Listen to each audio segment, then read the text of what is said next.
Welcome back, Wolfpack. Verlis here. More Fan Fridays. This time we have a battle with a Delcatty in it. So anything could happen. Probably going to be super underwhelming, or it could be one of those crazy Fan Friday battles that blows me away. So also I made a decision. Only 4 Fan Fridays this week. So on the 4th one, that's when you comment your battle codes.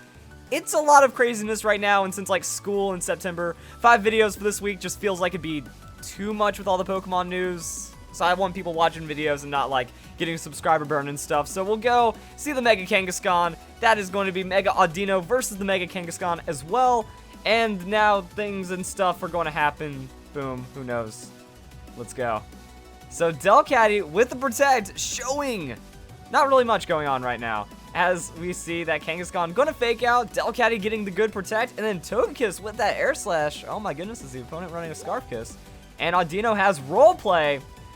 Okay, so yeah, roleplay, stuff like that does affect with Protect Up. I think Psych Up still does the same thing. So Delcatty getting its Normalize ability just copied by the Audino. Now Healer. Healer doesn't really matter, so this is going to work out pretty well.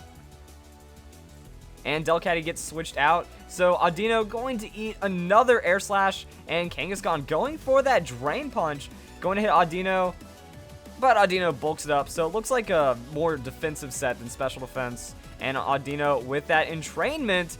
So going to entrain the Normalize ability into Togekiss. So that means Togekiss is going to have everything not affect. Oh, is that a win? Is that a win condition? Hold up, guys. I'm thinking like late game. You know, if somehow you make it to where the opponent's down to their last 1 or 2 Pokemon, and you also have Cofagrigus, so you have 2 Pokemon that are going to make it to where the opponent can't do anything, and then you look it in. So yeah, you do this combo on the turn, and now all you have to do is take out the other opposing Pokemon, like take out 2, or just do whatever. We're going to see what else happens in this battle. But yeah, now Cofagrigus, so you switch it out, and then nothing happens that turn. And then you leave in the Kangaskhan. So Kangaskhan, actually the perfect Pokemon for this, because... Oh, and you're locking them in on that curse. I don't know if you want them to be taking that much damage if you already have it, like, 1. Because Infestation means they can't leave.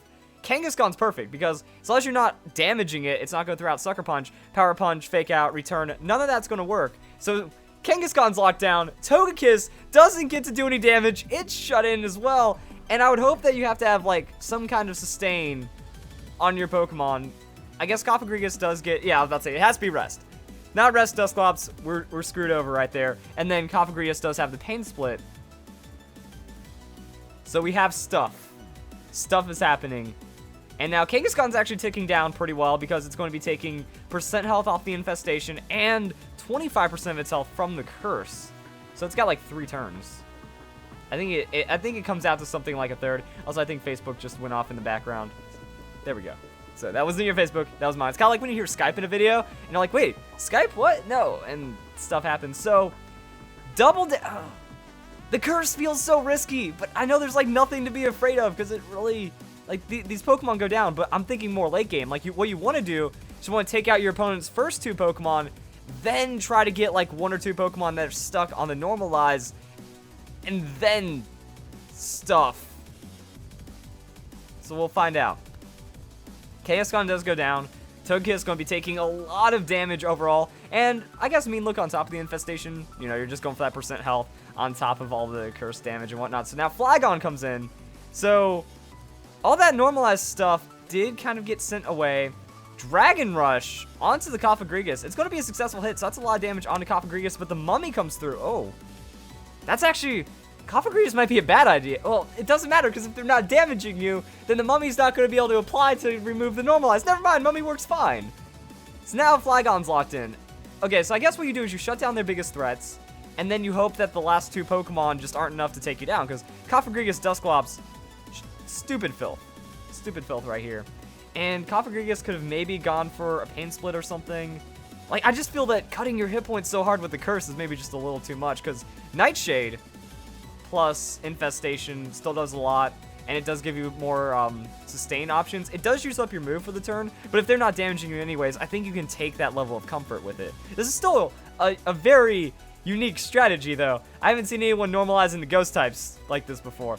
So Cofagrigus survives the Earthquake, has a rest for itself at least, and once Dusclops wakes up, it can start doing some silly stuff, but Flygon pseudo locked in on the infestation, I guess, until Dusclops wakes up, goes for a mean look or a curse. It'll curse down the Flygon, and they just keep resetting the infestation, or you get the most out of it before.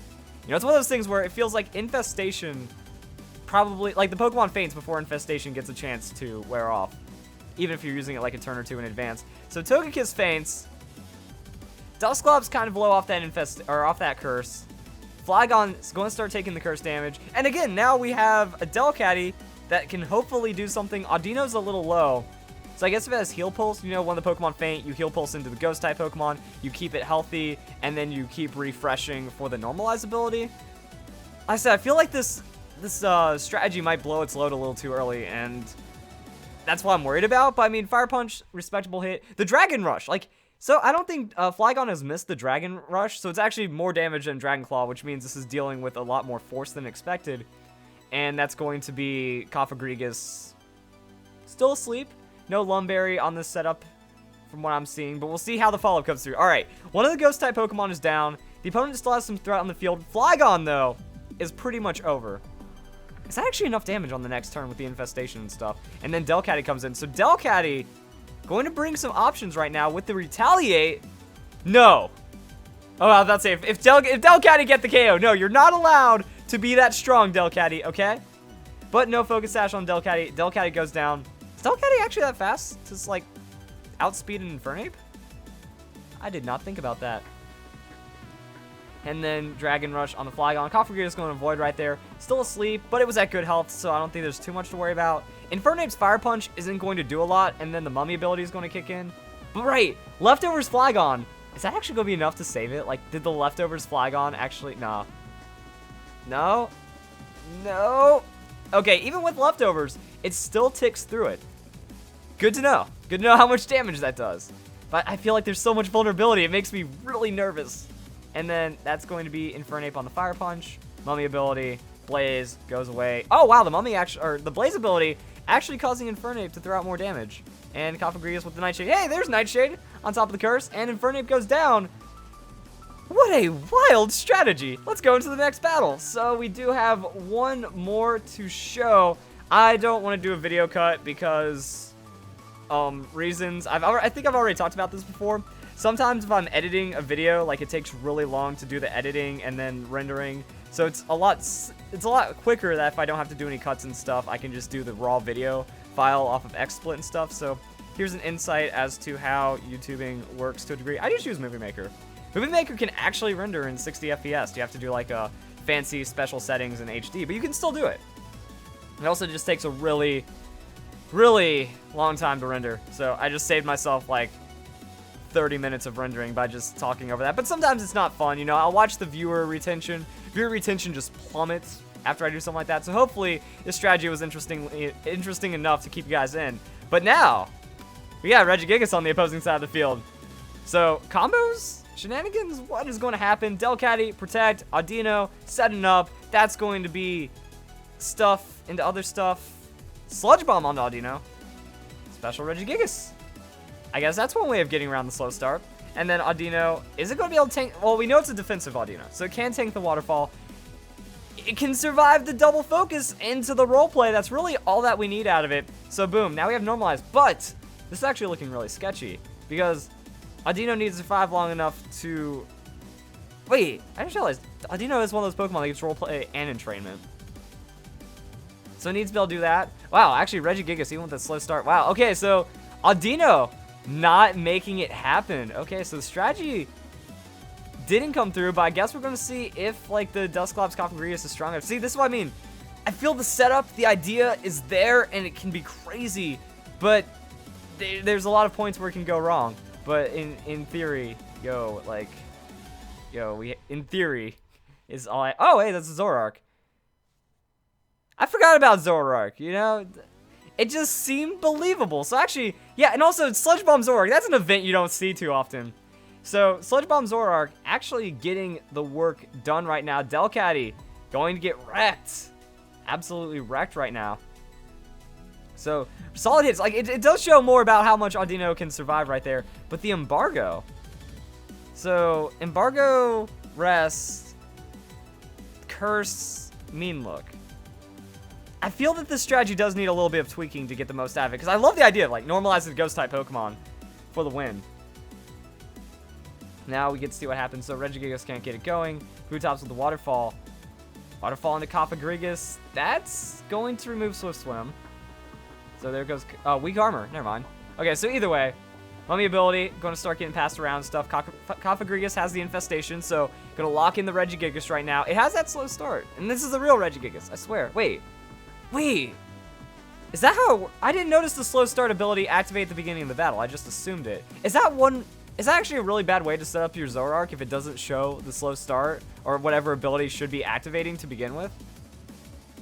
Like if you mimic an Intimidate Pokemon, it's not going to show the Intimidate? Yeah. So that'd be one way of figuring out. And that's also for all you Zoroark players out there. I guess Zoroark masters, people that focus on playing Zoroark understand how it works. But that's a really interesting thing that you don't really think about too often. But this looks like the strategy went completely... Oh, no! The sub. I'm pretty sure after subs 2 comes out, you just lose. This is a lot of status. You can't curse it. You can't mean look it. Okay, so we get both sides of the coin in this Fan Friday submission. We watch crazy success and shutdown, and then just failure where you're squirming around and stuff. So yeah, the strategy does need a little bit of work, but it's still something very fun and interesting to think about. So, Kabutops with that Waterfall gets some damage onto Cofagrigus. Will not be enough to knock it out, but Regigigas with the Ice Punch follow-up. Cofagrigus goes down. I guess it focuses, and then Dusclops goes away. I wasn't expecting that when I saw the Fan Fry submission, but there we go. So yeah, this just says, Normalize Shutdown, Filth never looks so good. I mean, the theoretical Filth is right up my alley. Right up my alley. Oh, so good. So that's going to be the rest. Slept and became healthy. But imagine, you know, subs up. It's an all-status Dusclops, so it can't really do anything. And I'd imagine a forfeit comes out. There we go. All right, got to give it up. But there was a good attempt. Crazy Zoroark on the opponent, and then some other things going on. So there are some weaknesses to play around and work on. Ghost-type Infiltrator Pokemon. Chandelure. You can do that. Maybe also, like, yeah, I think a little bit more offense could work. Like, you have Super Filth, Backbone on the Dusclops, and then something to make sure that you can skill swap, normalize, and make things happen. If more normalized Pokemon get introduced in Pokemon Sun and Moon, something to be aware of, and there we go. So if you guys enjoyed the video, some fun little strategy stuff coming up, and I hope to see you guys in the next Fan Fridays.